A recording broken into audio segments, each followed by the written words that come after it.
What if I told you that hidden within the golden age of the Islamic Caliphates lies a history so complex, so controversial, that most people today have never heard it, or would rather pretend it never happened? From the courts of powerful caliphs to the intimate verses of forbidden poetry, same-sex love and desire quietly shaped art politics and even power itself in ways that defy the stories we're usually told. This isn't the history you'll find in school textbooks. It's layered, surprising, and sometimes scandalous.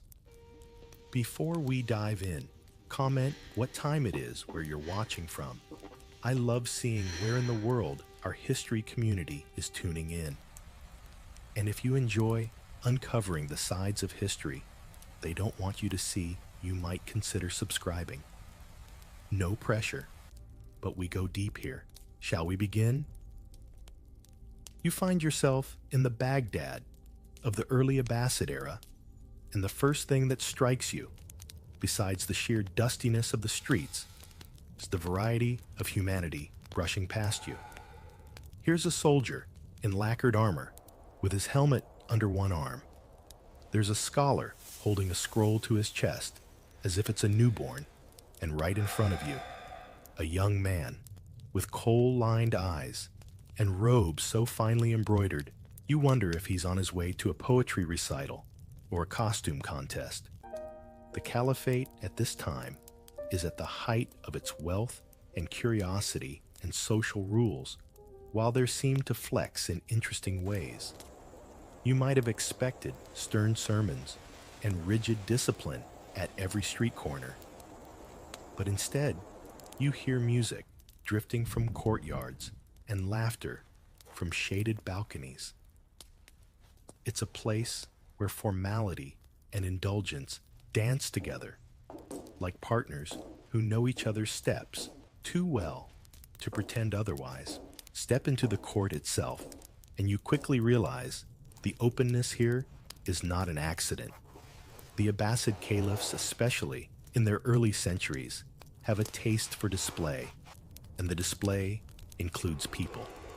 The court is a living stage where beauty, charm, and wit are valuable currencies, and nobody pretends they're not. You see male and female performers alike, each prized for a particular talent.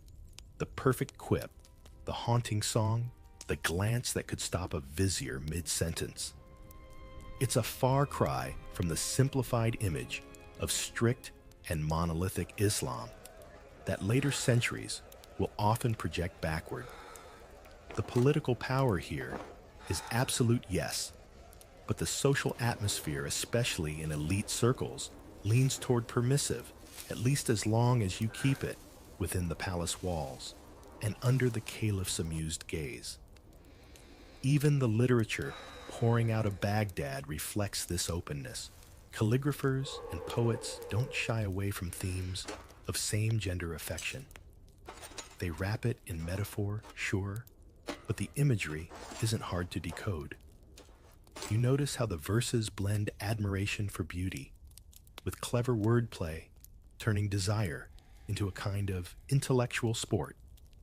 Think of it like a sophisticated dinner party game, except instead of guessing who killed Colonel Mustard, you're trying to outdo each other in describing the curve of someone's eyebrow without getting too obvious. The court audience eats it up, and so does the caliph, who has the power to reward a well-turned phrase with gold or an estate. This atmosphere isn't limited to the palace. In the city's markets, you hear snatches of the same themes in street songs and tavern jokes, though cruder, less polished. Tavern owners hire musicians who can slip risque verses between love ballads, and patrons laugh into their cups pretending to be shocked. It's a kind of open secret that taste travels down from the top. When the rulers indulge in certain pastimes, the rest of the city feels freer to echo them, even if in parody. The tension between public virtue and private indulgence exists, but the early Abbasid period has a knack for keeping both in play without letting one choke the other. Walking past the palace gates one afternoon, you catch sight of an entourage returning from a hunt, horses sweating falcons, hooded servants trailing behind. Among them is a favored courtier, his robe still bright, despite the dust leaning toward the caliph, with a grin that seems too personal for mere politics. It's these subtle, unspoken cues that tell you more than any dusty scroll could in this world. Proximity to power is often tied to personal appeal, and personal appeal doesn't always follow the neat boundaries of propriety. If you've ever watched a modern political leader surrounded by an inner circle that seems more like a clique of college friends than an official staff, you can picture the dynamic here, except with more silk, more poetry, and definitely more incense. The merchants gossip about these favorites in the same tone people use today when discussing celebrity couples. They speculate on who is in favor this season, who might be fading, who's been given a new house along the river as a sign of affection. They don't use the word scandal lightly, but they know that the palace thrives on relationships that are as much about chemistry as about governance. The caliph may be the head of state, but he's also the center of a courtly culture that sees pleasure as part of the art of ruling. And you notice something else, the absence of the kind of public moral panic you might expect in a more tightly policed society. There are theologians, of course, and not all of them approve, but in this early phase, their disapproval hasn't hardened into full-scale suppression. It's still possible for someone to write a suggestive poem and have it read aloud without the room freezing. It's still possible for a favorite to walk openly beside the caliph without whispers becoming shouts. You get the feeling you're looking at a rare balance point in history before political necessity or religious pressure forces a clampdown, and while the empire's self-confidence is strong enough to tolerate a little flamboyance. Even the architecture seems to encourage it. The palace gardens are full of hidden alcoves and shaded pavilions, places built for conversation that might turn into something more. Water channels trickle past rose bushes. The air is heavy with jasmine, and somewhere behind a carved wooden screen, you hear a soft laugh. You think about how space shapes behavior, how a modern open-plan office changes the way people interact for better or worse, and you realize the Abbasid court is designed for intimacy, whether intellectual, political, or personal. Here, beauty is not just appreciated, it's engineered into the environment. You drift deeper into the city's literary quarter, where the air smells faintly of ink-oiled parchment and the sesame-scented bread from a nearby stall. Here, in small shaded rooms or sprawling courtyards, poets gather to recite verses that flutter between outright audacity and clever restraint. You find yourself at one of these gatherings, sitting on a worn carpet, leaning back on a cushion that looks like it's seen better dynasties. A young man in a turban leans forward to read his voice, lilting each line a blend of wit and longing. He's quoting Abu Nuwas Baghdad's most infamous poet, whose name alone can make an audience smirk before the first couplet leaves the reader's lips. Abu Nuwas doesn't bother with subtlety. His verses praise beauty with a frankness that would make a courtier cough politely today. He sings of wine of love between men, of the sheer joy of defying stuffy moralists. You can almost see him in your mind, sharp eyes, sharper tongue, taking aim at hypocrisy as easily as he celebrates the curve of a shoulder or the gleam of a smile. His work is not tucked away in secret. It's recited aloud in public spaces, copied by scribes, and passed hand to hand like a favorite joke. You realize you're listening to poetry that isn't just personal expression. It's cultural rebellion disguised as entertainment. And Abu Nuwas isn't alone. There's Walibah ibn al-Hubab, known for verses so finely tuned they can balance affection humor and challenge in a single breath. There's Bashar ibn Burd, the blind poet, whose sharp satire could slice through arrogance as neatly as a court chef fillets fish. These figures write in a style that doesn't always hide behind metaphor. When they do, the imagery is so lush, comparing beloveds to gazelles' moonlight or rippling water, that it's more ornament than concealment. The audience understands every layer, and they relish the game. It's the kind of cultural code you might compare to a double meaning in a modern pop song, one that sounds innocent enough to pass the censors, but everyone nods knowingly at the real intent. There's a casual boldness to these poets that feels almost cinematic. Imagine someone today delivering a cheeky monologue on live television in front of a politician who's supposed to disapprove only for that politician to be laughing along. That's the dynamic here. Caliphs, viziers, and high officials sometimes act as patrons, offering rewards to poets whose words please them, even if those words flirt with boundaries. It's as though the act of skillfully bending the rules proves you're clever enough to deserve a place at the table. The language of these poems, even when translated, still has a rhythm that's hard to forget.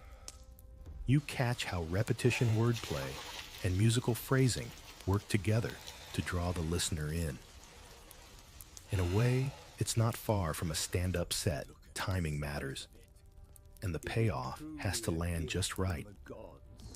Only instead of a microphone and spotlight, there's a carved wooden lectern and the flicker of oil lamps casting shadows on the plaster walls. The performance is part of the point. A verse read silently on a page can charm you, but one delivered aloud with the right pauses and emphasis can bring a whole courtyard to life. Of course, not everyone is clapping. You overhear a scholar at the edge of the crowd muttering about moral decay, quoting scripture under his breath. He's ignored for now, but you can sense the tension. Art that pushes boundaries will always have critics waiting in the wings. And in a city like Baghdad, where political fortunes can change overnight, the line between celebrated and censored can be alarmingly thin. It's part of what gives these gatherings their electric undercurrent. Will this verse be remembered for centuries, or will it be the one that finally provokes the wrong person? You lean back, letting the voices wash over you. The words are full of sunlight and shadow, a mixture of joy and risk. They're not just talking about beauty. They're challenging the idea of who gets to define it and why. There's something timeless about that question, isn't there? You can picture any number of artists in any century wrestling with the same push and pull between expression and expectation. And here in the Abbasid world, that wrestling match is carried out in rhyme and meter, over cups of wine and the occasional raised eyebrow from the corner of the room. The crowd shifts as a new reader takes the floor, someone younger, perhaps hoping to earn a patron. His style is different, more coy, more layers of metaphor, but the theme is unmistakable. You notice how the audience responds, murmuring approval at well-placed allusions, laughing softly at a particularly daring turn of phrase. It's a kind of collective performance. The poet offers the bait, the listeners bite, and together they weave a moment of shared complicity. Nobody says out loud what they all understand, and that's half the fun. Outside, the streets are dark, now lit only by the glow from shop fronts and the occasional torch. You step away from the courtyard, still hearing the echo of rhymes in your head, and realize this isn't just entertainment. It's a reminder that culture thrives when people are allowed to say the unsayable, even if only in carefully chosen words. Morning comes with the muted clang of merchants lifting shop shutters, and you find yourself drawn toward a quieter corner of the city where artists and musicians cluster. Here, the talk isn't about politics or theology, but about an aesthetic ideal that seems to have wrapped the Abbasid imagination in Silk the Boy Gazelle. It's a term you hear murmured in poetry and painted in metaphor, a shorthand for youthful beauty that blurs the line between human grace and animal elegance. The comparison isn't meant to be literal. No one's sticking antlers on anyone, but the gazelle's big luminous eyes, its quick fluid movements, and that alert, almost shy demeanor become a cultural archetype. You see it in miniature paintings, where a favored court page is rendered with impossibly fine features, head slightly tilted as if caught in a private thought. You hear it in songs drifting from a lute player under a fig tree, the melody winding through verses that praise not just appearance, but the whole manner of being light-swift, almost untouchable. It's a beauty that doesn't promise permanence, and maybe that's part of the allure. Like a gazelle on the edge of a meadow, it could vanish in a heartbeat. The poets milk that tension for all it's worth. In a workshop near the river, an artisan shows you a series of ceramic tiles, each painted with a figure in flowing robes, hair falling over one shoulder, the pose deliberately ambiguous. You ask about the inspiration, and he smiles, tapping one tile. It's about a way of seeing, he says, not just about the person. It's a reminder that beauty, like the gazelle, belongs to no one. You get the sense that he's speaking as much to himself as to you. It's a gentle philosophy wrapped in art and metaphor, and it slips easily past the kind of moral scrutiny that might have bristled at more direct expression. This ideal isn't confined to Baghdad. You hear travelers from Damascus and Cairo carrying similar imagery describing court favorites or local performers in the same breathless terms. Even far-off Samarkand, with its Persian-tinged culture, trades in the gazelle metaphor. In a way, it's the medieval equivalent of a shared aesthetic trend, like a certain kind of fashion photography that pops up in magazines across continents, each culture adapting it but keeping the same dreamy lighting and languid poses. Of course, ideals are double-edged. They can inspire, but they can also set impossible standards. You notice that the praise heaped on these figures is rarely about wit skill or courage. It's about the delicate curve of the neck, the softness of the gaze. You wonder how many real young men found themselves under pressure to fit that mold, just as modern actors or models find themselves typecast for a particular look. Beauty becomes a form of social currency, and like all currency, it can be spent too quickly or devalued over time. The musicians seem to understand this more than anyone. One evening, you sit in on a gathering where an oud player sings verses that at first seem like straightforward praise of a court favorite. But by the third stanza, you realize the song is about loss, how the gazelle has moved on, how the singer is left staring at an empty garden. The room grows quiet, the laughter fading, replaced by a kind of collective melancholy. It's a reminder that ideals are not just ornaments, they're also stories with beginnings and endings. You recall seeing similar patterns in other cultures' art, Renaissance painters obsessing over the same facial proportions, Japanese haiku, comparing lovers to cherry blossoms, modern filmmakers casting the same type in romantic leads. It's human to distill attraction into a set of symbols, and just as human to feel the bittersweet tug when those symbols shift or fade. The Abbasids are no exception. They've simply chosen the gazelle as their emblem, letting it run through their art, their music, and their whispered conversations in shaded colonnades. Look here. A scholar you meet one afternoon puts it more academically. The gazelle is a mirror, he says, reflecting what the admirer wishes to see. He adjusts his spectacles. Yes, even here, some scholars sport spectacles, and leans in as if sharing a secret. The real person is irrelevant. The image is the thing. It's a cool, almost cynical take, but you can't help thinking there's truth in it. Ideals, after all, tell us as much about the society that creates them as they do about the people who supposedly embody them.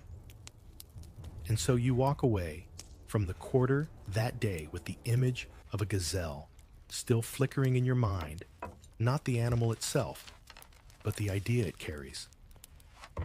You've seen it painted on tile, woven into song, embroidered into the very language of poetry. It's a living thread in the Abbasid tapestry, one that will be picked up, reworked, and admired long after this particular court has vanished into the dust of history. You turn a corner in the palace complex, and suddenly the soundscape changes. Outside, the streets hum with bargaining and clatter. In here, voices are hushed, the air scented with sandalwood and something faintly floral. You've stepped into the part of the Caliphate world where public performance gives way to private politics, the quarters of the inner court. Here, the favored companions of the ruler move like well-dressed shadows, their proximity to power measured not in official titles, but in the way a guard's eyes follow them, or in how a vizier shifts his seat to make space when they enter. It's in these spaces that relationships take on a political weight. A favored courtier can have the ear of the caliph during a game of chess, a stroll through the gardens, or while sipping sherbet under a silk canopy. One passing comment, half joke, half suggestion, might shape policy more than a week's worth of petitions from provincial governors. You can't help thinking of modern political advisors who aren't listed on any payroll, yet somehow appear in every candid photograph, always close enough to whisper. They will not yield. The Abbasid court had its own version, We both know what and the must stakes be were done just now, as high. regardless of the cost. The favorites here are not just ornaments. Some are skilled poets or musicians whose art delights the caliph. Others are quick-witted conversationalists who can turn a tense discussion into laughter. A few have military experience, their charm matched by a capacity for strategy. The unspoken truth is that affection and influence intertwine. What begins as a personal bond can become a channel for political maneuvering. And because the court thrives on subtlety, these shifts happen quietly behind the lattice screens and painted doors, where the murmur of fountains drowns out more dangerous whispers. You notice how power expresses itself in the smallest details. A jeweled dagger gifted to a favorite signals more than generosity. It marks them as someone not to be trifled with. A new robe of imported brocade means more than a fashion update. It's a visible sign that the caliph's favor is intact. In a society where survival often depends on knowing which way the wind is blowing, these tokens are as significant as any decree. The merchants gossip about them the way modern journalists might parse the meaning of a president's dinner guest list. One evening, you happen to be in the audience for a private poetry recital. The caliph reclines on a low couch, favorites arranged nearby, like stars around a moon. A young man steps forward, his voice steady, his verses laced with playful double meanings. The caliph chuckles, glancing toward a particular courtier, whose smile deepens with each line. You realize this is more than entertainment. It's a public confirmation within this inner circle of a bond. everyone already suspects. The applause at the end is warm, but you can feel the ripple of calculation running through the room. Every laugh, every compliment, every shared glance is noted and remembered. The palace servants, of course, are the invisible audience to all of this. They carry letters, pour drinks, adjust cushions, and see everything. They're careful with their expressions, but you can imagine the quiet conversations that happen in the servants' quarters after hours. In a way, they're the ones who hold the truest version of court history, stripped of poetic flourish and official record. If you've ever known an office assistant who understands the company's real politics better than the CEO, you'll recognize the type. You also sense the fragility of these positions.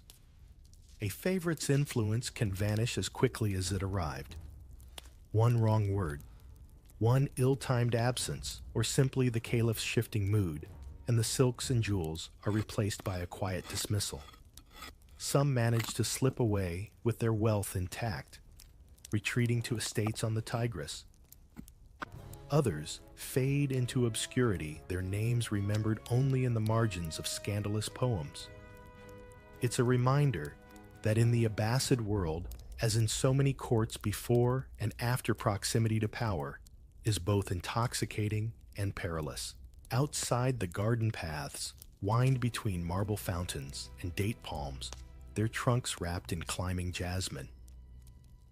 The same companions who laugh in the caliph's chambers stroll here at dusk playing chess on inlaid boards or reciting verses in low voices.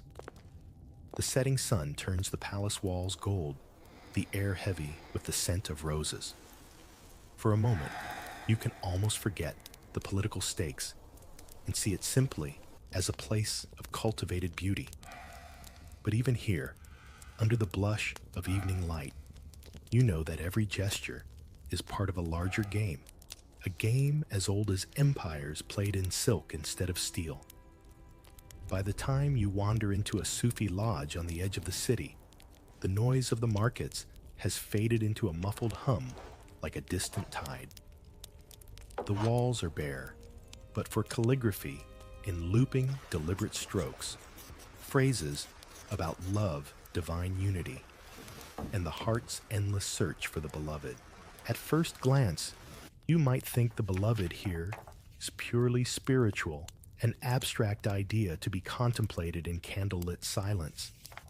But as you settle among the circle of disciples, listening to the soft chant of poetry, you realize that the language blurs boundaries in ways that would make a theologian shift uneasily in his seat.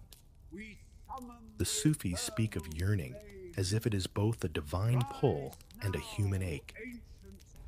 The verses slide easily between describing the beauty of God and the beauty of a human face. A master might compare the curve of a cheek to the crescent moon, or the scent of a beloved's hair to paradise gardens, and leave you to decide whether that beloved is mortal or eternal. It's a delicate ambiguity, a poetic tightrope where spiritual devotion and personal affection balance in the same line. And because the form is devotional, it moves through spaces that might otherwise have been closed to such open expressions of longing. You watch one disciple, eyes closed, rocking gently as the chanting deepens. His lips move in time with the words, a slight smile forming at a particular verse about the intoxication of love. You're reminded of how music can bypass the mind and go straight to the heart. How in any era, certain songs seem to speak both of romance and something bigger, something you can't quite name. In the Abbasid world, Sufi poetry often works the same way, creating an emotional space where desire and devotion are threads of the same fabric. Some of the great Sufi poets, like Al-Hallaj, were not afraid to push this fusion to dangerous extremes, speaking of union with God in ways that alarmed orthodox jurists. Others, like Rabia al-Adawiya, cloaked their words in the language of pure spiritual love, yet still painted it in colors borrowed from human passion. In gatherings like the one you're sitting in, these verses are shared without footnotes, without clarification. The ambiguity isn't a problem, it's the point. Each listener takes what they need from the words, whether that's a moment of piety or a memory of someone's eyes catching theirs across a courtyard. A Sufi master tells a story about a seeker who travels for years to find God, only to be told that the path begins with loving what is before you. How can you love the Creator? The master asks if you have not learned to love his creation. The room murmurs in agreement.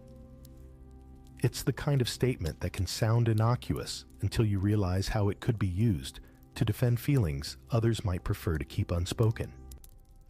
In a culture where public morality and private inclination don't always align, such spiritual framing can offer shelter for otherwise risky sentiments. The setting itself feels like part of the teaching. The lodge is simple, its floor covered in woven mats, the air warm with the scent of burning oud.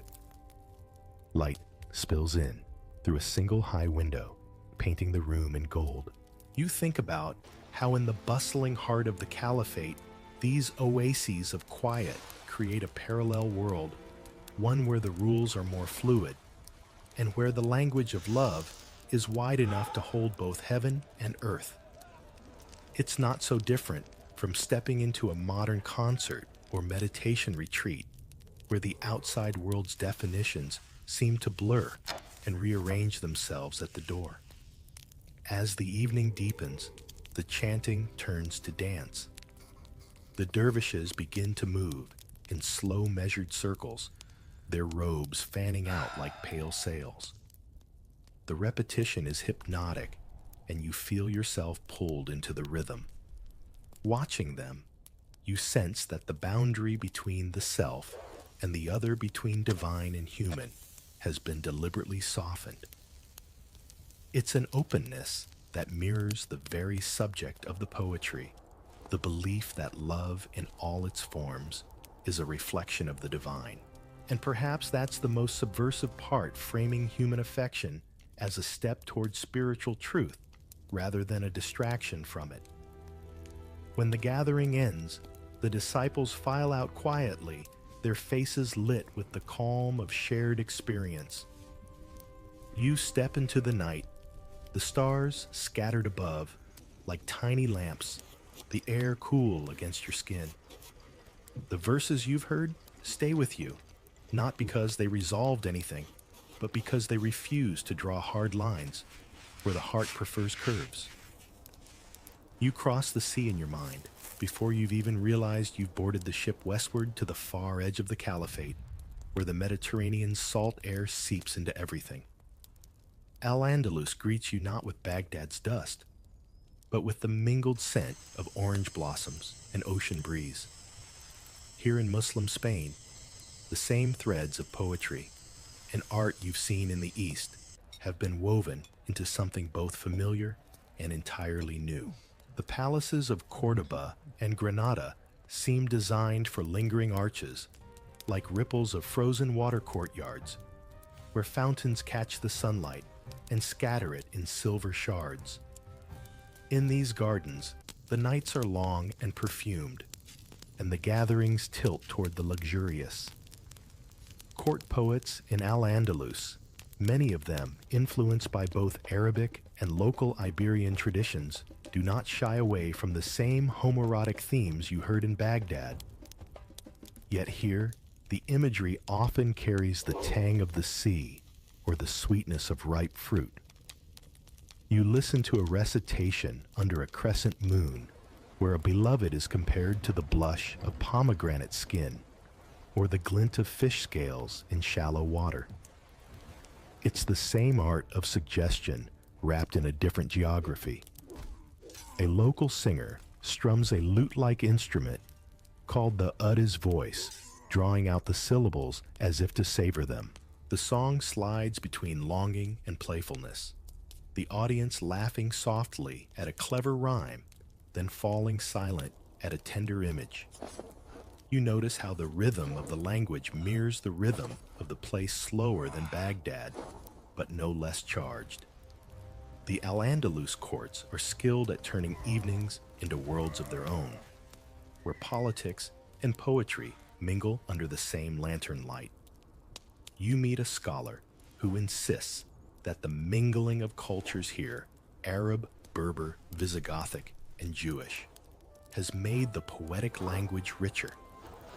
It's like a stew. He says many flavors, each making the other stronger.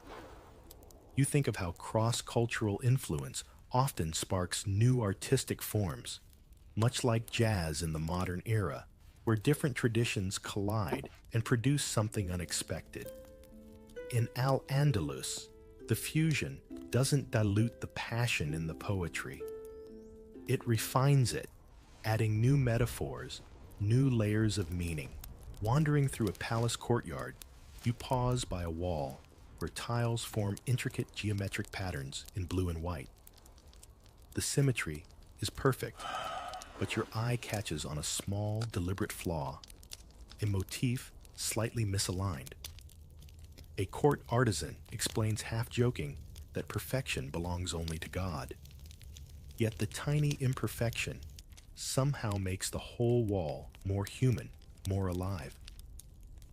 You realize that this principle applies to the court culture here too. For all its refinement, it is the unguarded moment, the quick glance, the unscripted verse that gives the night its pulse.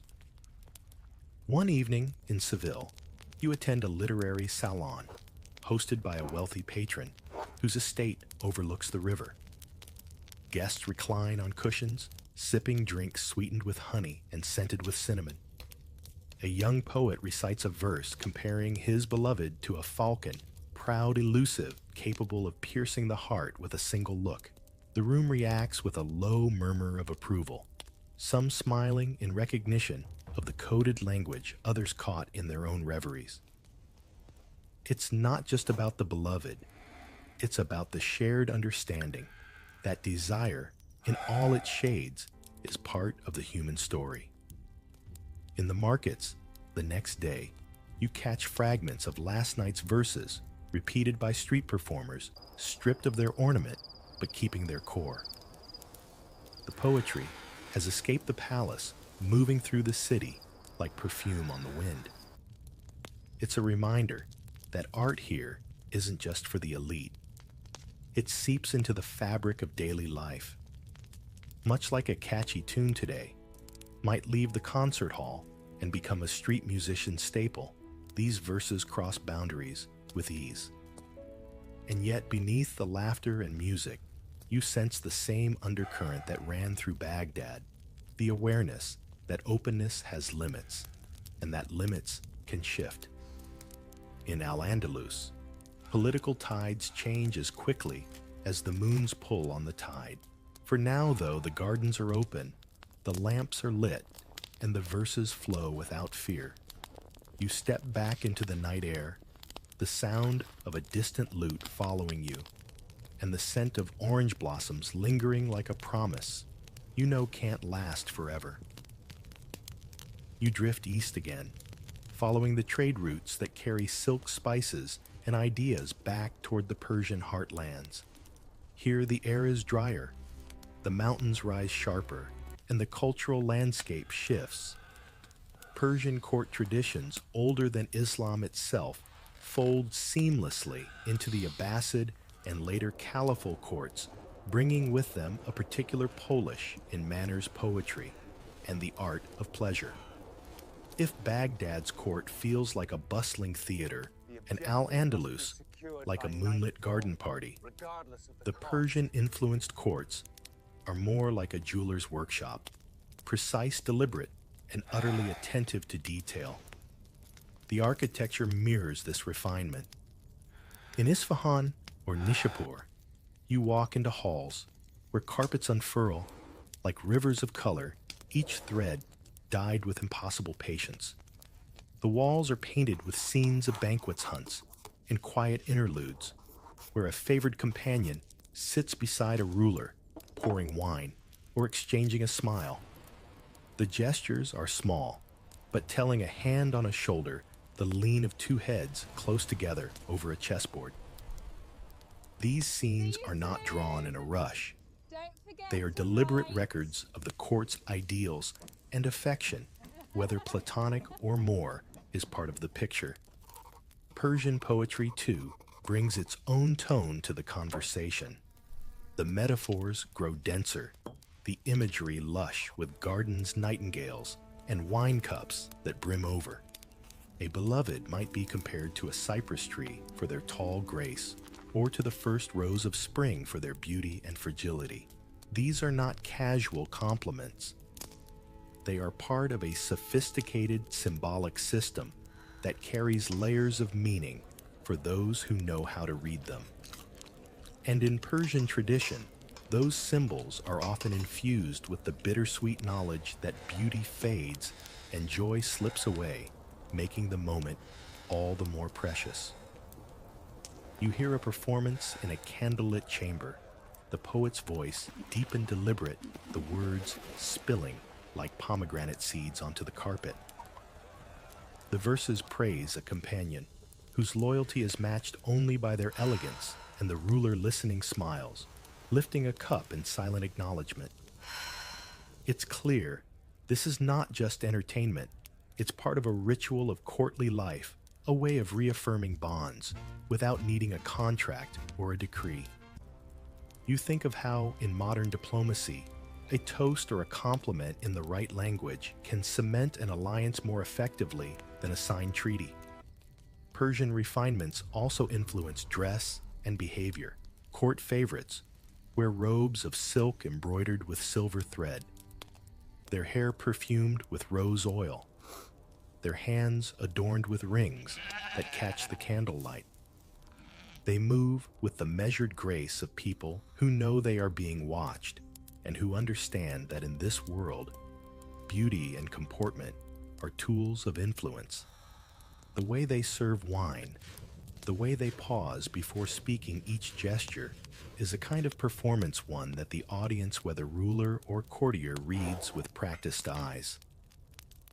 You meet an elderly calligrapher who insists that Persian culture brought not just elegance, but a sense of continuity to the Caliphate courts.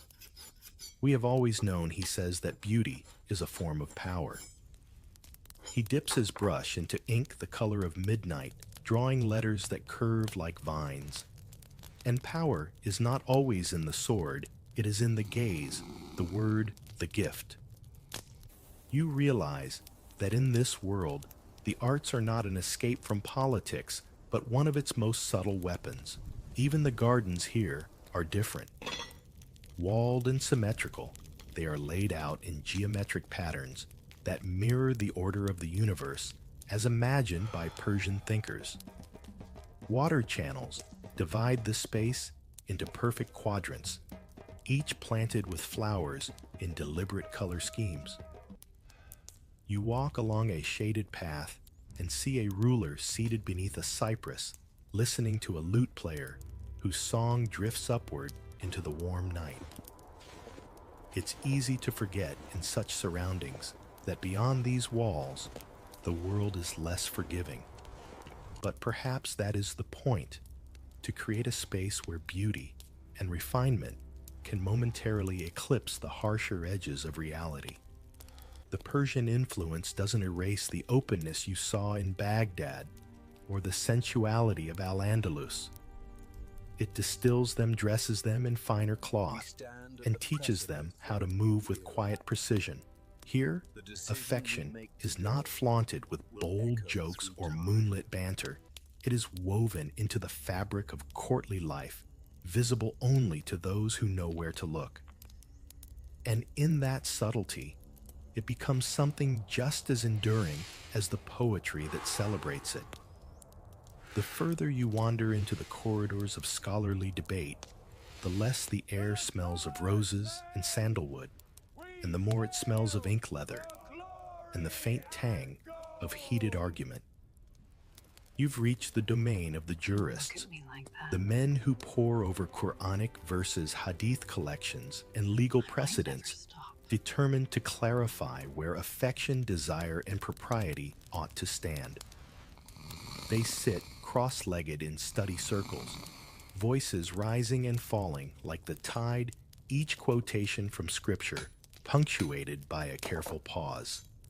Here, the question of same-gender affection isn't just whispered about in poetry or played out in the palace. It's dissected like a fine problem in mathematics. Some scholars focus on the letter of the law, emphasizing prohibitions with stern clarity. Others, perhaps more attuned to the realities of court life, try to navigate the space between what is ideal and what is practiced.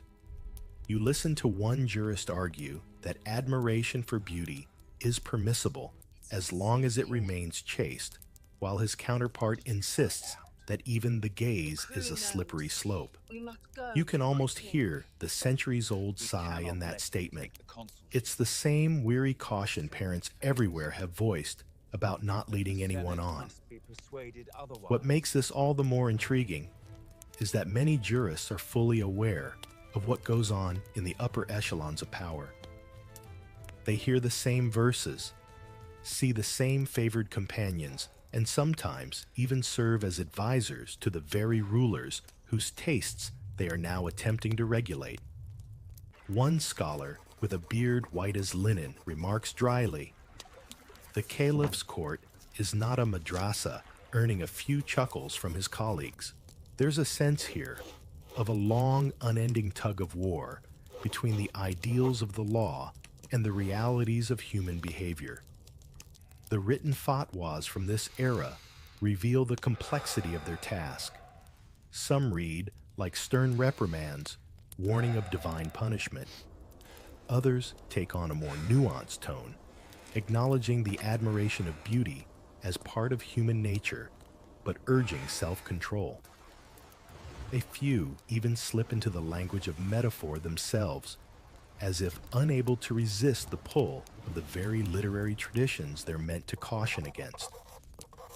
It's a reminder that even in debates framed as purely legal, the cultural currents of the time are impossible to ignore. You notice, too, the practical politics underneath. Rulers sometimes encourage a stricter line from jurists when they need to project moral authority, say after a scandal or during a time of unrest. At other times, they quietly prefer a more relaxed interpretation, allowing the pleasures of the court to proceed without too much public fuss. The law, in these moments, becomes a tool to be tightened or loosened as the situation demands.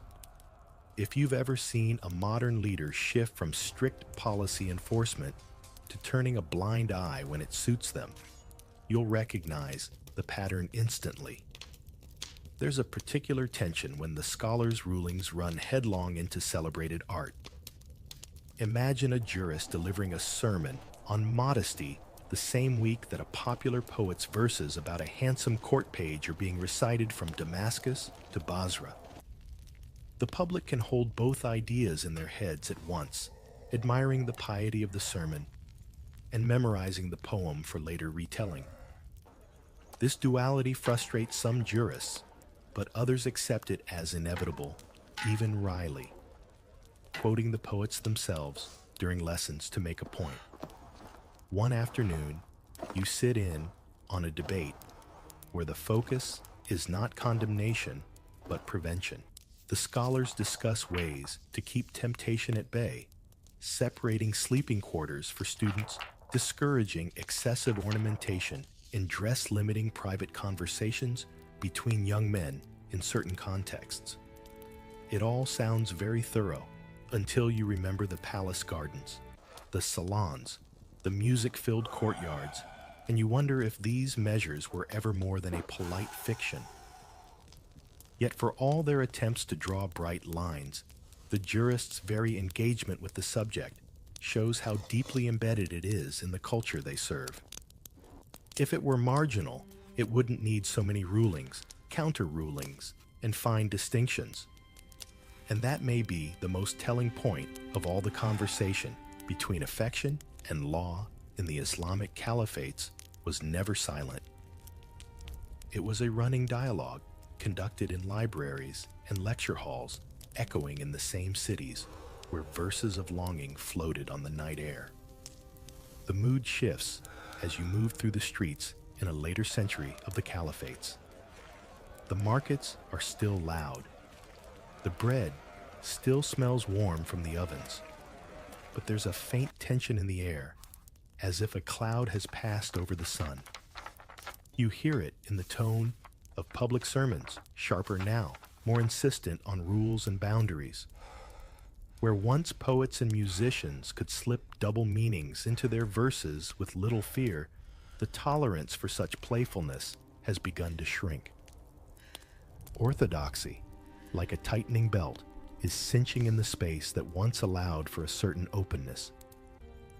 You remember the laughing salons of early Abbasid Baghdad and the moonlit gardens of Al-Andalus, and the contrast is stark.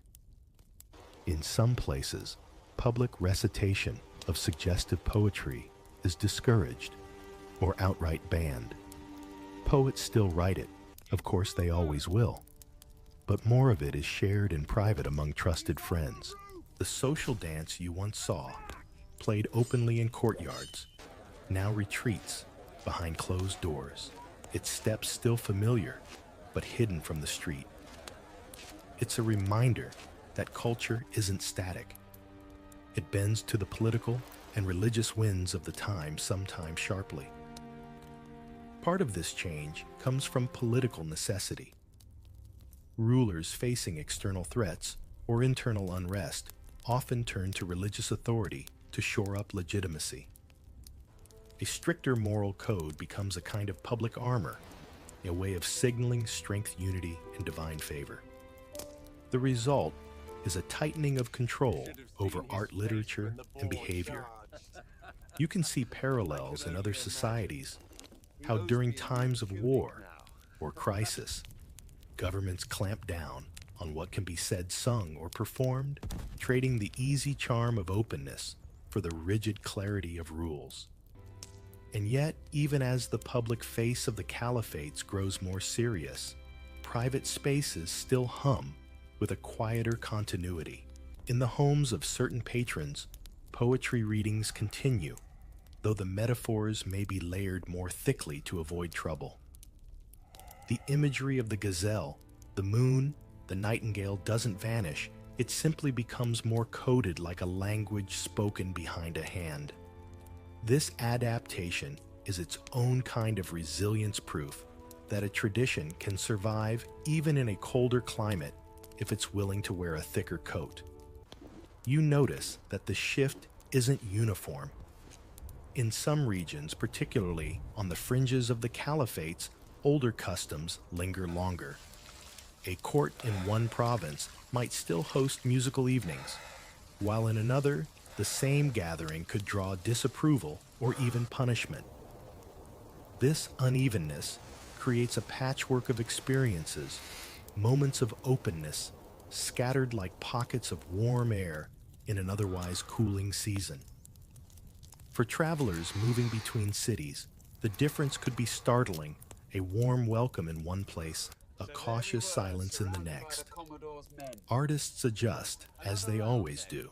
Some turn to safer subjects focusing on landscapes, moral tales, or religious themes.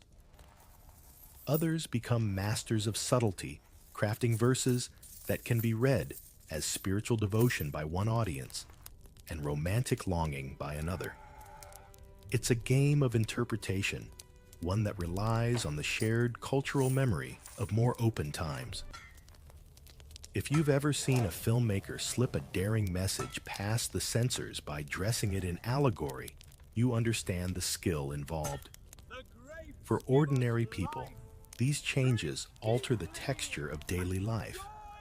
In earlier centuries, a passerby might hear a street musician playing a familiar love song without raising eyebrows. Now those same notes might be met with frowns or quiet warnings. Public spaces feel more supervised, more attuned to potential transgression. The open laughter of a court poet teasing a favored companion is replaced by careful glances to see who might be listening. Still, as you walk through a narrow alley at dusk, you catch a fragment of song from behind a shuttered window. The voice is low, the words almost swallowed by the hum of the city, but the melody is unmistakable. It's one you heard in a palace garden long ago, when the night was young and the rules were looser. That faint echo reminds you that culture once rooted doesn't vanish overnight. It adapts, waits, and sometimes re-emerges when the wind changes again. The centuries turn dynasties rise and fall, and yet you notice something uncanny. Threads from those early vivid centuries keep surfacing in unexpected places. You might be standing in a 21st century cafe in Istanbul, a book of classical Arabic poetry open on the table, and realize that the lines you're reading, lines written under Abbasid patronage or in an Andalusian courtyard, still carry the same playful double meanings. The language has aged, the world has changed, but the way desire, admiration, and coded affection are woven into verse has survived like an underground stream. In some modern cities across the Muslim world, you see the old patterns replayed in subtler form. Public norms may emphasize modesty, but private gatherings, dinner parties, literary salons, musical nights often echo the intimacy of those historical courts. A well-placed compliment, an artful joke, or a song performed just for one listener carries the same charge it did 1,000 years ago. The audience may not be wearing silk robes or reclining on cushions under carved cedar ceilings, but the dynamic, the mixture of wit, beauty, and a touch of risk is familiar. And in art, the echoes are even clearer. Contemporary calligraphers sometimes hide a beloved's name in the flowing script of a larger religious text, a wink to those who know where to look. Photographers stage portraits in gardens designed to resemble the symmetrical courtyards of Persian palaces. Musicians adapt old lyrics into new melodies, the original metaphors intact, leaving it to the listener to decide whether the gazelle in the song is divine or human. It's a continuation of the ambiguity that once let Sufi mystics and court poets share the same vocabulary. You also hear the debates still rumbling in religious and academic circles. Jurists and scholars revisit the same questions that were argued in candlelit study halls centuries ago. Where does admiration end and transgression begin? How should art handle subjects that sit at the edge of propriety? The answers vary as widely now as they did then, shaped by local culture, political climate, and personal interpretation. In some places, the old poetry is celebrated openly as part of the heritage. In others, it is quietly shelved, too risky to quote without context. In the digital age, the conversation moves faster, but keeps the same layered quality. Online forums discuss historical figures like Abu Nuwas with a mix of admiration and caution.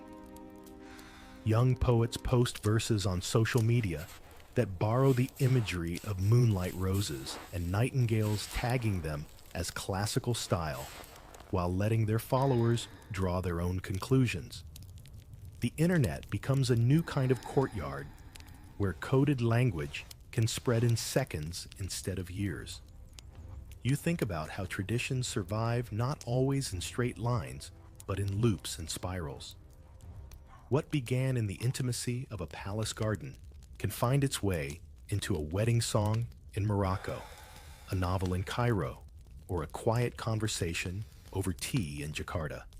The medium changes, the setting changes, but the essence, the human impulse to blend beauty, wit, and affection remains stubbornly alive.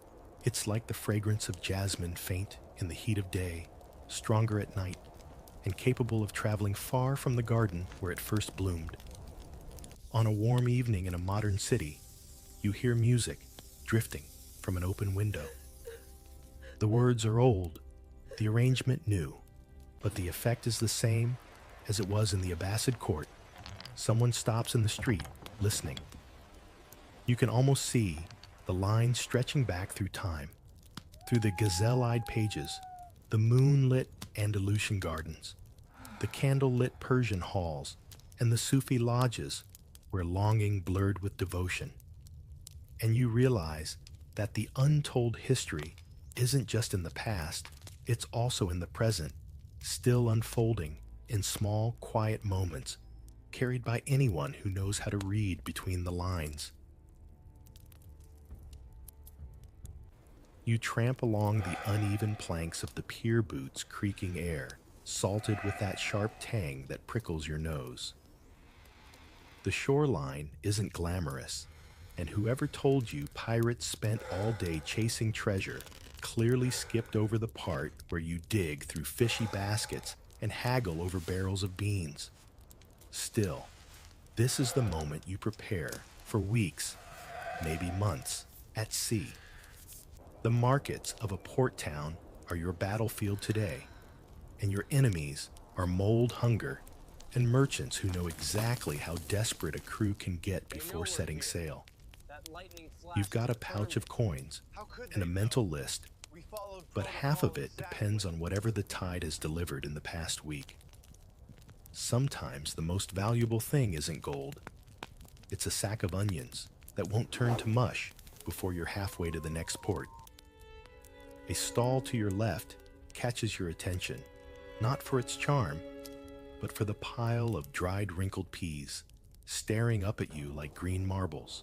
Not the sort of thing you'd serve at a royal banquet, but you know from experience they'll last longer than half the men on your crew. The seller, a weathered woman with a kerchief knotted tight under her chin, doesn't waste time with pleasantries. She knows you'll pay, and you know she's right. You trade a few coins and sling the sack over your shoulder. The weight is comforting, like carrying a piece of certainty into a very uncertain future. Around the corner, there's a cluster of fishermen gutting their morning catch. The smell, well, it's either invigorating or revolting, depending on how many days you've gone without fresh air below deck. You've learned to look for fish, with eyes still bright skin, firm to the touch. Not because you plan to eat them tonight, but because if you pack them right with layers of coarse salt that could scratch paint off a hull, they'll survive the coming weeks without turning into an onboard crime scene. One fisherman holds up a long silver barracuda, its scales catching the sun like armor. You nod the universal sign of wrap it up before someone else grabs it. Further along, you duck into a shaded alley where the more discreet transactions happen. Here, you can get goods that aren't technically illegal, but are certainly unofficial. A burlap sack of rice that's avoided royal tax collectors somehow finds its way into your stores. A wheel of cheese, its rind hard enough to withstand a storm, gets rolled down to the dock by two boys who could barely lift it. You slip them each a copper for their trouble, not generosity exactly, but an investment in the hope they'll remember you when you come back. The air shifts as you near the spice merchant.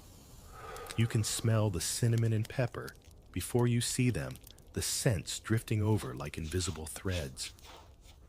These are less about preservation and more about morale. Food on a ship can be bland, monotonous. Even a pinch of pepper can transform boiled something into boiled something with personality. The merchant stall is a riot of colors.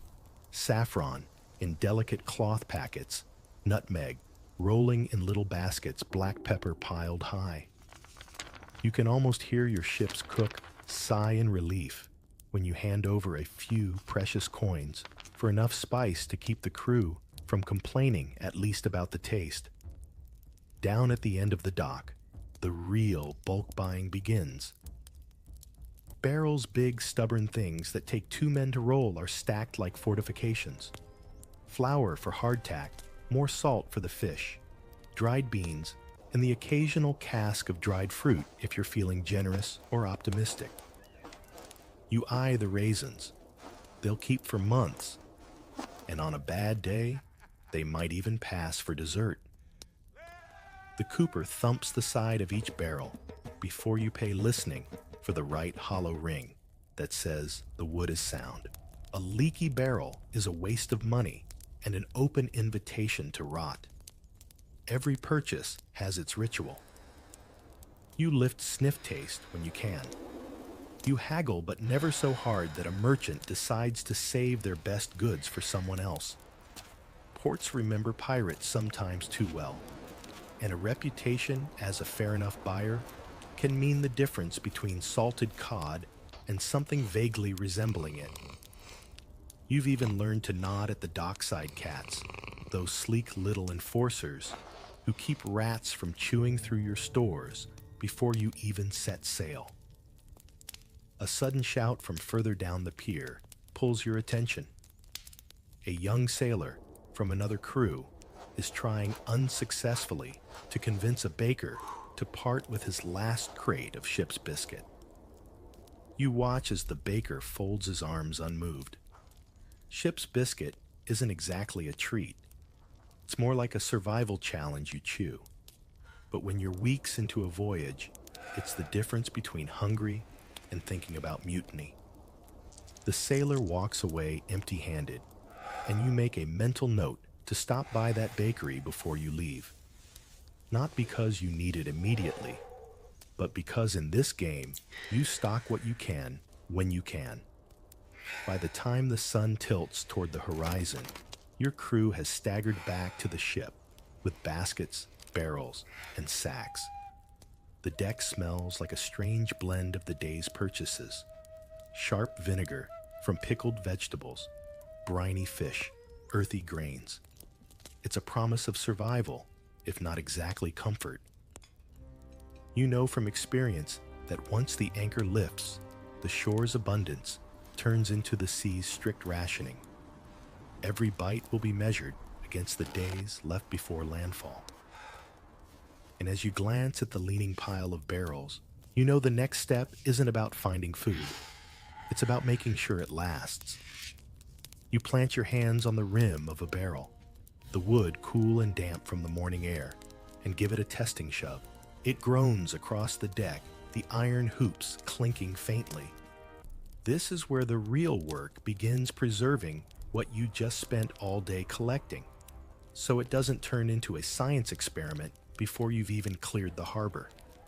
You've learned the hard way that food on a pirate ship lives or dies by the barrel, and the only thing standing between a haul of fresh meat and a festering disaster is brine salt and the stubborn will to keep the crew fed. The first cask you crack open holds coarse sea salt crystals the size of pebbles, sharp enough to scrape your knuckles if you plunge your hand in too fast. Salt is worth its weight in gold out here, not for flavor, but for its ability to pull the life out of anything trying to grow on your dinner. You watch as a crewman layers fish into another barrel. Fish salt, each slab pressed down firmly. It's not elegant. There's no artistry here, but if done right, those fish will taste almost the same in a month as they do now. Almost. Next to him, the cook is tackling a joint of beef, something you won't see often this far from port. It's been trimmed and cut into manageable pieces, each one rubbed with salt until the surface looks like frost on a winter morning. You know some captains swear by a quick dunk in brine, first a salty bath that seeps into every fiber before packing the meat away. The smell is strong, not unpleasant yet, but it clings to your clothes like an overfamiliar friend. Not everything goes straight into salt. Some barrels are for pickling a trick pirates borrowed from traders who needed to keep vegetables alive on long voyages. You lean over one as vinegar fumes rise to meet you sharp enough to make your eyes water. Into it go onions, cucumbers, and a handful of carrots, anything that won't collapse under the acid's bite. It's a brutal process for the vegetables, but in return, they'll stay crisp long after the fresh produce is gone. Pickled cabbage is a particular prize. It's cheap, it keeps well, and it's good for morale when the rest of the meal is brown and beige. The cooper, the barrel maker, stands by with mallet and chisel, checking each container for leaks before sealing it up. He's as important as the quartermaster when it comes to survival, though less likely to be celebrated in pirate songs. A single loose stave can undo hours of work, letting brine leak out and spoil the contents. You hear the hollow tap of his mallet, the approving grunt when the wood rings true. It's a small comfort knowing the walls that guard your food are solid. You can't help but think about how this system barrels and brine has kept sailors alive for centuries. Long before pirates prowled these waters, the same methods carried merchant fleets and navies across oceans. Even the mighty Spanish galleons relied on salted meat to feed their crews as they sailed back with silver from the New World. In a way, these barrels are more valuable than the loot in your hold. Without them, you wouldn't make it to the next raid. As the sun dips lower, shadows stretch across the deck, and the brining operation becomes a slow, deliberate rhythm. You hear the scrape of salt against wood, the slosh of vinegar, the thud of lids being hammered into place. It's almost hypnotic, and you realize that for all the chaos, pirates are known for this part of the job demands order. A misplaced handful of salt, a poorly sealed lid, those are the mistakes that creep up weeks later when the middle of the ocean offers no second chances. You think of modern times, how easy it is now to open a fridge and trust what's inside. No one today has to decide between eating something slightly questionable or going hungry for days. Out here, though, the line between edible and regrettable is thin, and you guard it with every scoop of salt and every turn of the mallet. Maybe that's why you take such care now, even if the younger crew think you're just being fussy. A gust of wind carries the smell of the day's work out over the water. It's a mix of ocean meat vinegar and wood, a scent that to you means security. It's not romantic, not the stuff of adventure ballads, but it's what keeps a pirate ship moving when the horizon is nothing but blue in every direction. You've packed the fish, the meat, the vegetables. The barrels are stacked in the cool, shadowed belly of the ship, each one labeled in chalk. Up on deck, you wipe your hands on your trousers, leaving streaks of white salt dust. You glance at the line of barrels one last time, knowing they'll be your silent companions for weeks. But there's still the matter of the ship's biscuit, those infamously hard rations that can outlast almost anything except maybe your teeth.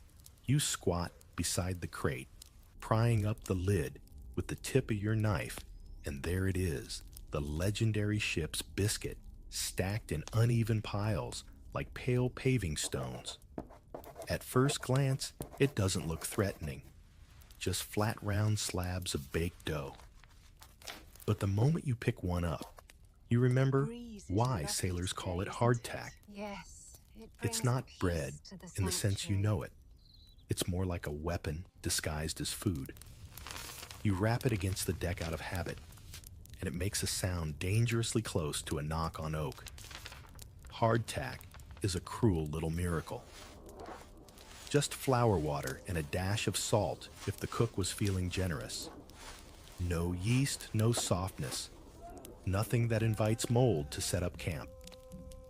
Baked until it's dry all the way through, it's practically immortal. if you keep it away from damp. There's a good chance the biscuits in front of you were made months ago in some shore bakery, stacked in sacks, and then forgotten in a warehouse until a ship like yours came calling. And still, they'll last the length of a voyage and beyond. In fact, you've heard of biscuits found in storage decades later that were technically edible. Not pleasant, but edible. We just keep going.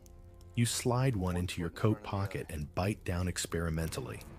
The thing doesn't so much break as it challenges your jaw to a duel. You've learned to soak it in something water broth, even ale, until it softens enough to chew, without risking a dentist's fortune. Though dentists aren't exactly thick on the ground out here, soaking also helps flush out any unwanted residents. Weevil's tiny stowaways with a taste for flour have been the ship's biscuits' worst-kept secret for as long as anyone can remember. You've heard the cook joke that a few weevils add protein, but you're not buying it. The quartermaster passes by and sees you turning the biscuit over in your hand like it's an archaeological find. He chuckles, telling you about one captain who swore he could tell the age of a hardtack just by the color of its surface. Darker meant older, though in truth, it mostly meant someone forgot it in the oven. Another crew swore by smashing biscuits with the butt of a pistol before eating, claiming it made them taste better. You're pretty sure that's just an excuse to use a pistol indoors. You can't help but think about how this plain, unyielding ration is one of the reasons your ship can wander so far from home. It's cheap to make easy to store and won't betray you halfway through a voyage. The British Royal Navy built entire campaigns on the back of hardtack, and pirates practical as ever borrowed the idea without asking permission. You've even heard that during sieges on land, armies would adopt the same stuff, though without the gentle rocking of a ship to accompany it. Every now and then, you'll hear a new recruit groan about the biscuits wishing for soft bread. That's when you remember your first weeks at sea, how you too pined for something fresh, something with life in it. But after a few storms and a long stretch of blue horizon with no land in sight, you learn to appreciate the hardtack's stubborn loyalty. It doesn't spoil. It doesn't crumble. It doesn't demand much, just that you respect its limits and don't bite into it without a plan. You stack a few biscuits into a small cloth bag and sling it over your shoulder, knowing the cook will ration them out with a miser's care. There'll be breakfast some days, filler for stews on others, and occasionally a reluctant dessert if you're down to the last supplies. Sometimes when the night is calm and the stars stretch across the sky like spilled sugar, you'll nibble on one while leaning against the rail, letting its blandness be a reminder that survival isn't always glamorous. From the corner of your eye, you notice the sun flashing on the taut lines above, where strips of fish are hanging to dry. Salt works wonders, but out here, there's another preservation trick that doesn't require a single barrel. You tilt your head back and squint up into the rigging, where strips of fish sway gently in the breeze like odd maritime bunting. The sun catches on their surfaces, turning the flesh translucent in places, and you can almost hear the slow whisper of moisture leaving them. Drying in the open air is one of those ancient preservation tricks that doesn't care whether you're a fisherman, a trader, or a pirate. It just works, provided you can keep the gulls from helping themselves. Up close, the setup is deceptively simple. Thin cuts of meat or fish strung up on clean lines, spread far enough apart so air can circulate on all sides. The sun does most of the work, but the wind is the quiet partner in this arrangement, pulling the damp out little by little until what's left is tough light and safe from rot. You've seen it done in a dozen ports. Mackerel in the Caribbean beef strips in West Africa, even squid hung like laundry in the Mediterranean. And every culture swears by its own twist on the method. On deck, a couple of crewmen are tending the hanging catch like it's a prize crop. One brushes away a persistent fly, while the other checks the knots. A snapped line means one lost meal, and nobody's in the mood for that. The smell is sharp, but clean, far from the rank odor of fish gone wrong. You know from experience that when the drying's done, the fish will keep for weeks, especially if you wrap it in cloth and store it somewhere dry. The taste will be concentrated salty and a bit leathery, but when you're 3 weeks out to sea, it's a welcome chew.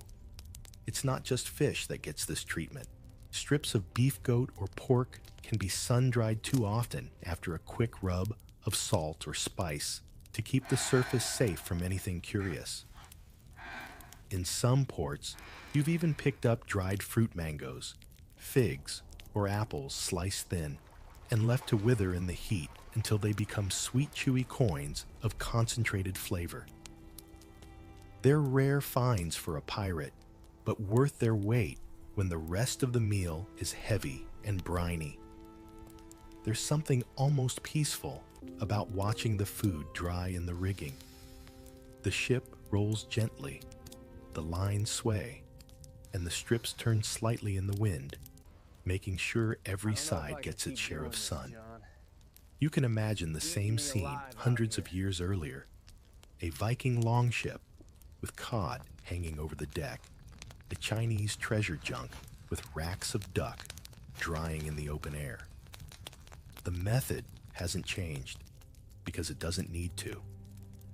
Of course, nothing on a pirate ship is ever left entirely alone. A cheeky young deckhand wanders over and pretends to inspect one of the drying fish with his teeth. He earns a sharp word from the cook, who's quick to remind everyone that these strips are survival rations, not snacks for when you're bored. You can't help but grin. It's a familiar dance. Everyone knows how precious dried meat and fish become once the fresh stores are gone. You think about how this technique, so humble and low-tech, still thrives today. In corner shops, packets of beef jerky and dried squid hang just like they did here. Only now, they're wrapped in plastic with bright labels. Some people buy them for road trips, others for hiking. But it's the same principle: light, long-lasting, and packed with enough flavor to distract you from the fact that it's been preserved for weeks, maybe months. By late afternoon, the strips have taken on a firmer texture. They're not ready yet rushing. This process is a fast track to mold. But the progress is clear. The cook decides they'll stay up overnight, guarded from any nighttime rain by a loose canvas cover. It's a delicate balance: too much moisture left inside, and they'll rot. Too much sun too fast, and they turn brittle and tasteless. The sea breeze is your ally here, carrying away just enough damp to make them safe without stealing their character. As you turn away, your eyes fall on a nearby barrel with its lid propped open. Inside, a glint of vinegar and the faint smell of cloves hint at another preservation trick, waiting to be uncovered, one that can make vegetables last nearly as long as dried fish. You lean over the open barrel, and the vinegar fumes rise like a sharp greeting. It's the sort of smell that can snap you out of a daydream and make you blink twice. Floating inside are onions, their skins translucent from weeks of soaking, and cucumbers that have traded their crisp green for a muted, briny hue. This is the world of pickling, a method that pirates didn't invent, but happily adopted from anyone who had a good idea and didn't guard it closely enough. The beauty of vinegar is that it doesn't care about the heat, the humidity, or the days without fresh supplies. It's a hostile environment, for anything that might spoil your food, and it treats vegetables with an odd kind of discipline. They come out tasting nothing, like they went in sharper, saltier, sometimes tinged with whatever spices you've tossed into the mix. The cook on your ship likes to add cloves and peppercorns, a habit picked up in a port where such spices were as common as rope. On good days, there might be bay leaves or mustard seeds drifting in the brine like tiny treasures. You fish out a slice of pickled carrot and bite down. There's the crunch, the sour bite, and just enough sweetness to take the edge off. After weeks of salted fish and hardtack, this sharpness feels like a reminder that your taste buds are still alive. The crew knows it too. When the pickle barrel is cracked open, there's always a quiet ripple of interest, and suddenly, men who claim to hate vegetables are lining up with their bowls. Pickling isn't just about variety, it's about strategy. Fresh vegetables are rare on a long voyage, and the risk of scurvy lurks in the background like an uninvited guest. Citrus gets most of the glory in that fight, but pickled cabbage, onions, and peppers carry their own small arsenal of vitamins. You've heard stories of ships avoiding the worst simply because they had enough sauerkraut in their stores, a lesson the great naval powers eventually took to heart.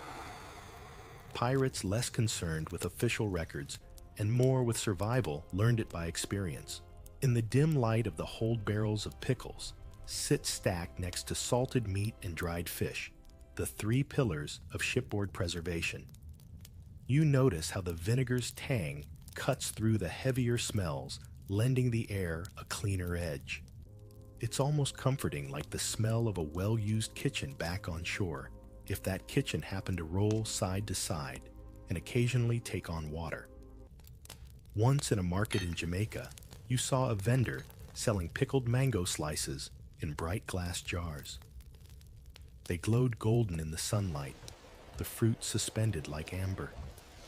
You didn't have the coin for such luxuries then, but the image stuck with you. On a pirate ship, such a jar would be passed around, with the reverence usually reserved for a chest of gold. Even a small piece would be savored slowly, a bite of sweetness, against the backdrop of brine and salt. Pickling has a kind of poetry to it, though no one says so out loud. It's the act of capturing a moment, the freshness of a cucumber, the snap of a carrot, and holding it safe against the march of time and tide. Out here, where the days blur together and the horizon shifts but never vanishes, that feels like a small kind of magic. The cook sets the lid back on the barrel. With a firm push, the wooden hoop squeaking against the rim. The smell lingers, but the work moves on. Nearby, a smaller cask sits in the shade, marked with a crude carving of a lemon. You know what's inside isn't for flavor alone, but for something far more vital, a weapon in the quiet, invisible war every sailor fights. You lift the lid on the small cask, and the scent of citrus rolls out bright clean and almost startling after days of brine and vinegar. Inside, lemons and limes float in a light syrup of their own juice, some halved, some whole, their skins dimpled but still shining. They don't look like much. But you know, these are as valuable as any gold coin in the captain's chest. These are your defense against scurvy, the quiet thief that can gut a crew long before a cannonball ever does. You've heard the stories. Of course, sailors on long voyages losing their strength gums, swelling until teeth loosened, old wounds reopening without warning. It sounded like superstition the first time you heard it. How could a lack of fruit do so much damage? But you've seen it once, and once is enough. That was on a ship that sailed from Africa to the Caribbean without a single lemon in the hold. By the time they made landfall, half the crew could barely stand, and two never walked again. The cure is almost insultingly simple citrus. Lemons, limes, even oranges if you can get them. Grant us Pirates aren't in the business of following Navy regulations, but this is one rule they'll keep without question. When you can, you buy them fresh at port. When you can't, you preserve them, packed in brine and syrup, or even sliced and dried to be rehydrated later. Whatever it takes to keep that sharp, sour bite in reach. You roll a lime between your palms, feeling the oil release under the skin. It's strange to think that something so small can keep a crew alive. In the Royal Navy, they started issuing daily rations of lime juice in the late 18th century, earning their sailors the nickname limeys. Pirates never had nicknames like that. Stick probably because they were too busy coming up with ones for themselves. But the habit of guarding citrus was just as strong. On your ship, the cook squeezes a wedge into the water ration now, and then especially when the casks start tasting a little too much, like their wooden walls. It's a small burst of brightness in a day's drinking, and it carries with it the unspoken knowledge that you're dodging a slow, miserable fate. Sometimes on calmer days, slices end up in a pot of fish stew, giving it a tang that wakes everyone up around the mess table. There's also a quiet kind of barter value in these fruits. In a lean port, a single lemon can be traded for fresh bread or a pouch of tobacco. You've even seen a captain give a lime as a gift to a rival, a rare peace offering at sea, where grudges usually run deeper than the water under your keel. The message was clear. We may fight tomorrow, but today, I'd rather you stay alive. The cask is small, deliberately so. Citrus doesn't last forever, even preserved, and letting it sit too long is a waste no one can afford. Better to keep the supply lean and steady, replacing it at each port. You make a mental note to ask the quartermaster how many are left, though you suspect he guards that number like a state secret. From above, you hear a splash and a burst of laughter, a couple of deckhands rinsing out an empty water cask. It reminds you of another trick the crew swears by, one that has nothing to do with fruit and everything to do with keeping that water drinkable just a little longer.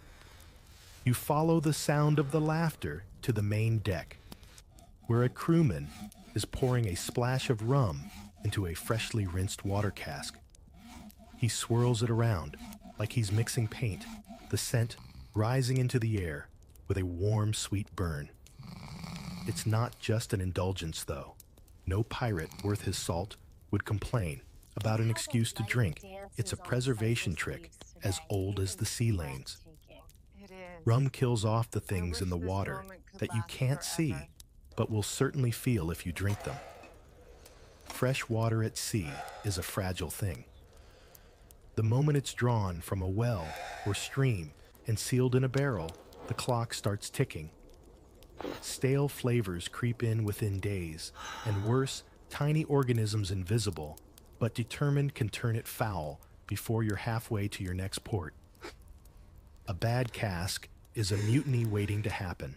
That's why pirates, never keen on sickness or dissent, learn to spike their water with something that would keep it from turning into a swamp in a barrel. Rum is the obvious choice.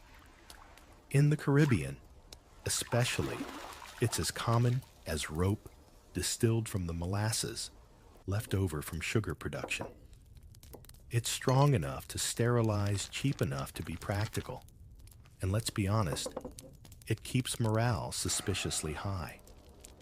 You've watched even the grumpiest sailor loosen up after a ration, his shoulders unclenching as the sea's endless horizon feels a little less bleak. Of course, it's not always rum. In colder waters, ale or small beer might take its place, though they're bulkier to store and don't last quite as well. On some ships, brandy is the preservative of choice, but that's usually for captains with a taste for the finer things, or ones who just plundered a French merchant vessel. Whatever the spirit, the principle is the same. A little alcohol buys you more time before the water turns. You've even heard tales of captains who enforced strict dilution ratios, making sure the crew didn't drain the casks dry before the next port. A heavy hand with the rum meant merrier evenings, but thirstier days later, and thirst is a harder enemy than boredom. On your own ship, the mix is modest enough to do the job, not so much that the lookout starts seeing two horizons instead of one. The ritual is almost comforting. Fill the cask with water, add the spirit, seal it tight, and mark it with chalk so everyone knows it's safe. When the days get long and the sun too bright, you can dip a ladle in and take a drink that tastes faintly of sugarcane and fire, knowing it won't put you in the sick bay. It's a small luxury that feels like more than it is. And rum being rum pulls double duty. It's the centerpiece of toasts after a successful raid, the ingredient in makeshift medicinal remedies, and the occasional bribe for cooperation when tempers fray. You've seen it turn tense negotiations on a beach into rowdy laughter around a driftwood fire. You've also seen it make fools of good sailors, which is why, like all things valuable at sea, it's rationed with care. As you watch the crew finish sealing the cask, you notice a group gathered near the bow, talking in low voices. You recognize the signs a landing party being chosen. A foraging trip is in the works, and while the preserved food will keep you alive, nothing lifts spirits like something fresh pulled straight from the land. You make your way toward the bow, where the small group is already sorting out who will go ashore. There's an unspoken buzz whenever the ship drops anchor off a quiet, unclaimed shore. This isn't a raid, not unless you count chasing wild chickens. But it's still an adventure of sorts. Foraging is the polite word for it. In pirate terms, it's more of an opportunistic grocery run with the possibility of sprinting back to the boat if anyone notices. The landing party is a mix of quick feet and sharp eyes. You're looking for people who can spot edible plants, climb for coconuts, and ideally not trip over roots while carrying a squawking bird under one arm. You grab a small sack, a knife, and a water flask, essentials for any shore excursion. The cook hands you a mental list. Fresh herbs, if you can find them, leafy greens, anything that can add life to the salted and pickled stores. And no bringing back anything that bites, he warns, though you both know that's more of a guideline than a rule. Stepping off the longboat, the sand feels strange after weeks of planks underfoot. The air here is heavier, scented with earth and flowers instead of salt and tar. You move inland, keeping an eye out for signs of wild fruit. Low-hanging branches offer up clusters of bananas, still green, but promising, while a nearby grove hides papayas, their orange flesh, a rare sweetness worth the climb. The trick is to take only what you can carry and move quickly. Too much loitering invites trouble, whether from curious locals or less welcome predators. Herbs are harder to spot, but one of the younger crew surprises you by recognizing wild thyme from his grandmother's garden back home. It's a small bundle, but when you imagine it stirred into a stew, the ship's galley seems a little less grim. Someone else spots a tangle of wild onions, their sharp scent, cutting through the humid air as you dig them out. Every small find is a victory. Not all foraging is polite. In one quiet fishing village years ago, you remember borrowing a few chickens and a basket of eggs while the owner's back was turned. You justified it as necessity, but you still remember the indignant squawk that followed you all the way to the beach. Sometimes you trade a bit of cloth, a knife, a few coins, But pirates are not known for their patience with formal transactions when the longboat is waiting. There's also the hunt for game. Rabbits, goats, or even the occasional boar if you're feeling brave and foolhardy. Meat this fresh is a rare treat on board, though the logistics of carrying a goat back to the boat without both of you falling in the water are less than glamorous. Still, the risk feels worth it when you imagine the smell of roasting meat replacing the ever-present tang of salt pork. Back near the shore, a couple of crewmen wade into the shallows, flipping over rocks in search of crabs and shellfish. Mussels and clams are a gamble delicious when fresh but dangerous if you pick them in the wrong place. You've learned to watch for clear water and avoid anything that smells even faintly wrong. A bad shellfish can take down a sailor faster than a musket ball, and without the heroic ballad to go with it. By the time you return to the longboat, the sacks are heavy and the crew is flushed with the satisfaction of a good haul.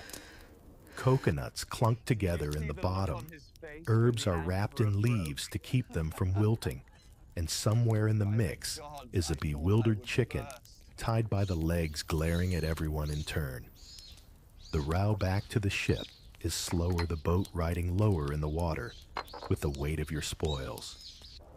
As you climb the ladder back on deck, you spot the cook, waiting arms crossed, but eyes already measuring the bounty. He'll stretch these fresh finds into meals that break the monotony for a few days. And when the freshness fades, there's always another trick, one that doesn't restore the food, but at least makes it seem like it hasn't been sailing with you for weeks.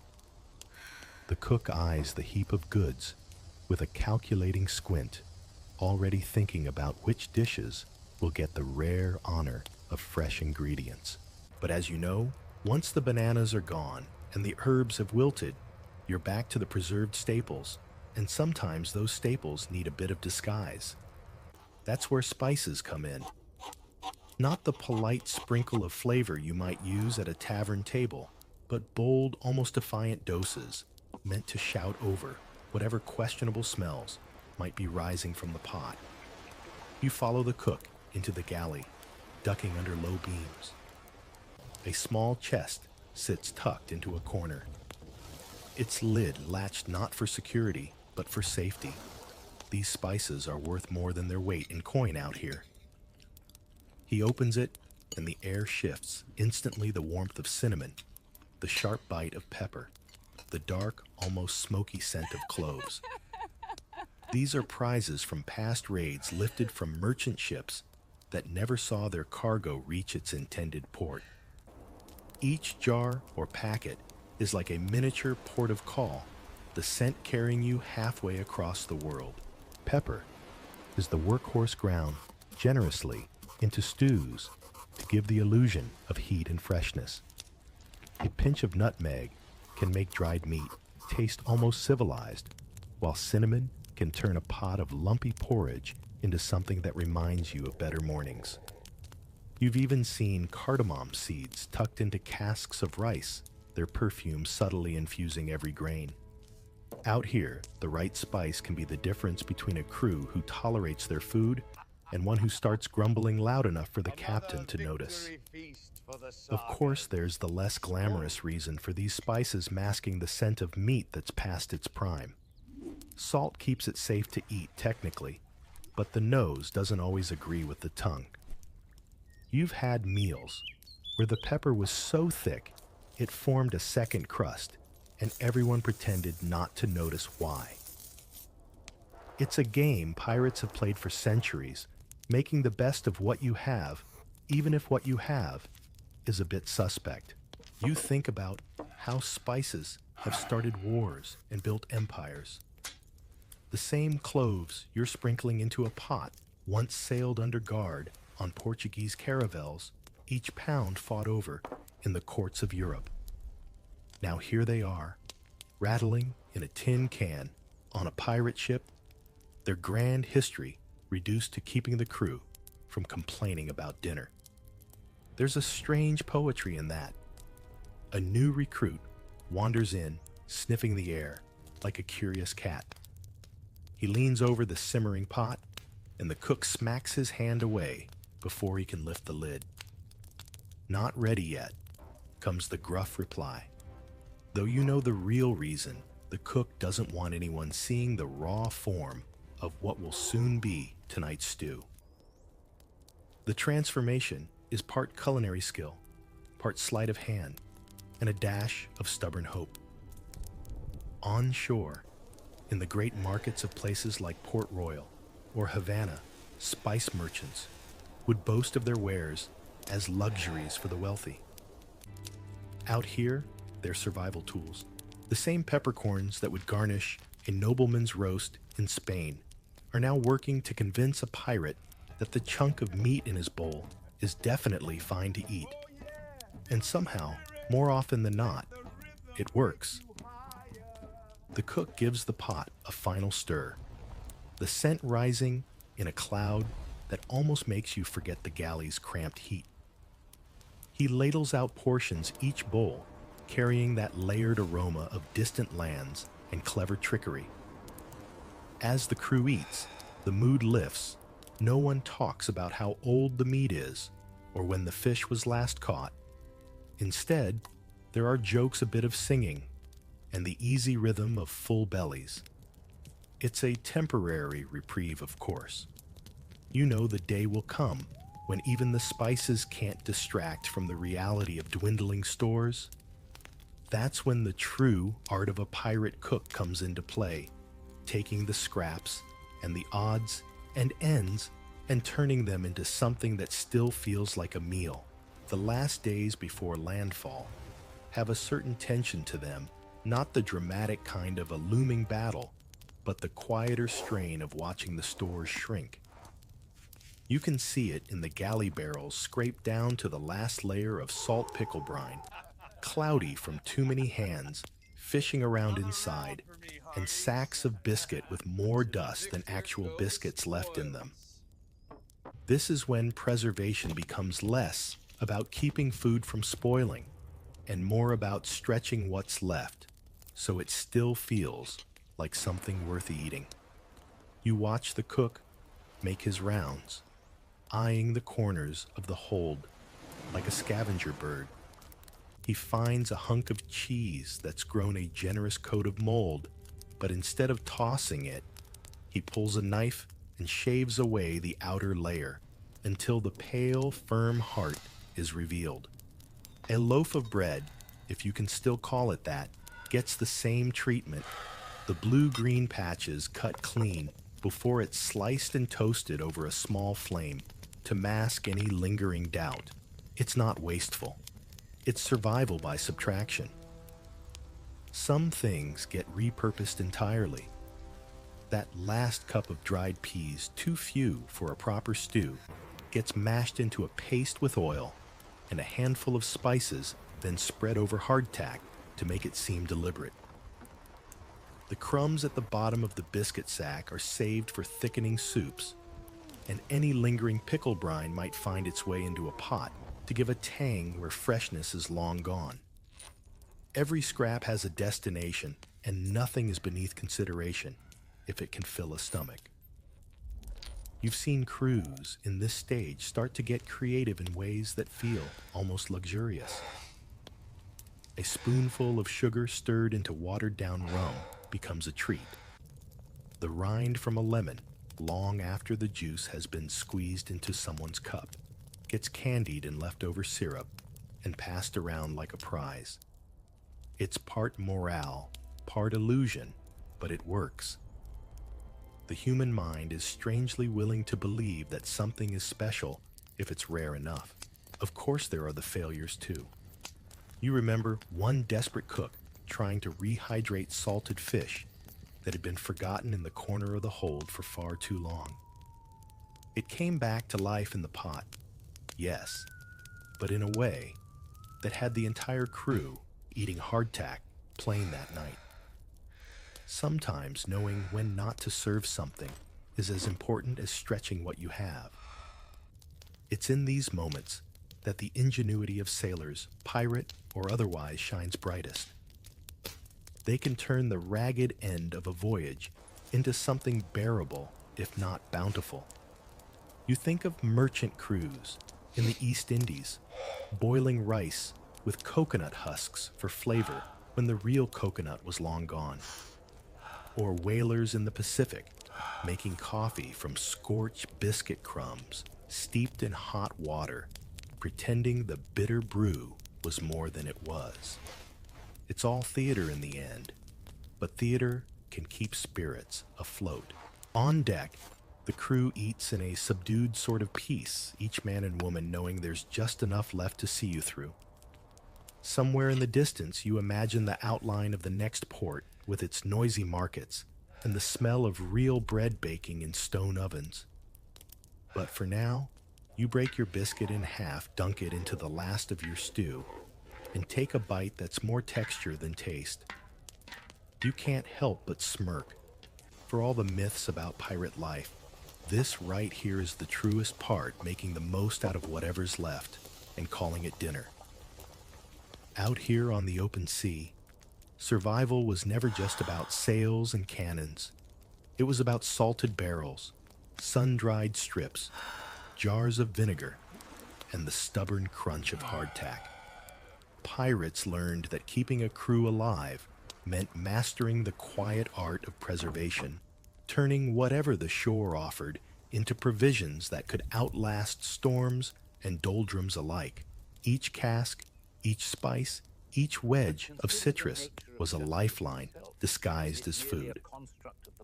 Now, as the waves rock gently beneath you, imagine the deck swaying under your feet, the scent of brine and wood in the air, and the quiet satisfaction of knowing the stores will last just long enough to see land again. Let that rhythm carry you steady, patient and sure, until your thoughts drift like a ship on calm waters. Close your eyes and let the ocean keep watch while you rest.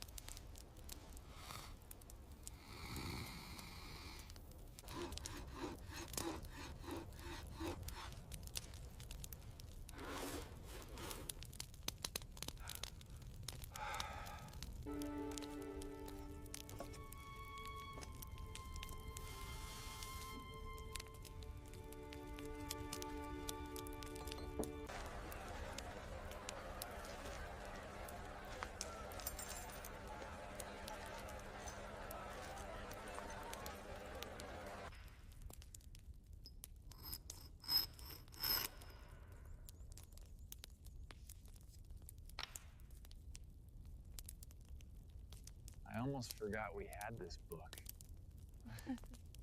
It's good to remember the old stories while we wait out the winter.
He knows what we did. We can't stay here.